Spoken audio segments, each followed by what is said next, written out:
దేవుడు ఏమని చెప్పాడు? దొంగిలించకూడదు.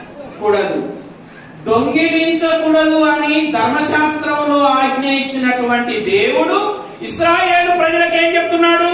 ఐగుప్తు దేశాన్ని దోచుకొనుమని చెప్తున్నాడు. ఇది న్యాయమేనా?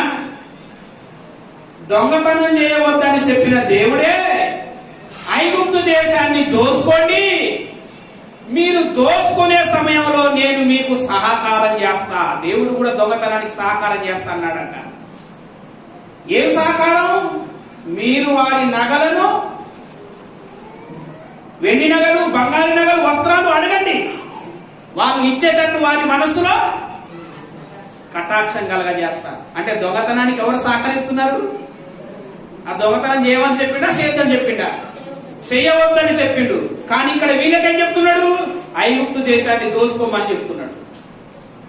అంటే ధర్మశాస్త్రము లేని కాలంలో కూడా దేవుని ధర్మం ఎంత న్యాయంగా ఉందో చెప్పండి.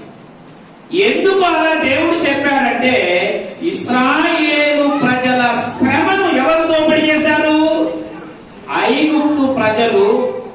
ఫరో 430 సంవత్సరాలు ఇశ్రాయేలీయుల ప్రజల చేత వెట్టి చాకీలు చేయించుకుని ఇశ్రాయేలీయులకు కనీసం తిండి పెట్టలేదండి.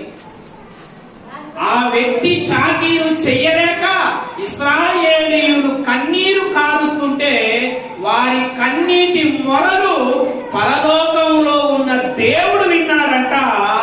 దేవుడే మోషేను పంపి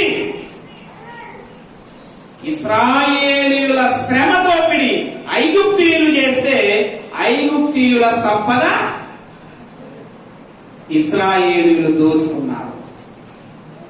నీ కష్టార్జితాన్ని, నీ శ్రమను, నీ సంపద మనుషులు దోచుకోవచ్చు, కానీ తగిన సమయంలో నీ శ్రమను మనుషులు దోపిడీ చేసిన దేవుడు ఏం చేస్తాడంటే న్యాయం చేస్తాడు తగిన కాలం.